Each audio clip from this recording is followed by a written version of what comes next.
Have a damaged garage door panel? Good news, depending on the severity, it can be repaired or replaced. In Panama City, Florida, garage doors often suffer from coastal humidity, wear, and impacts.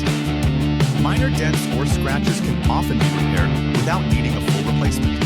Cracked or broken panels, however, may require replacement, especially when safety and balance are compromised. Replacement involves matching the panel's design and ensuring structural alignment. This maintains both curb appeal and smooth operation.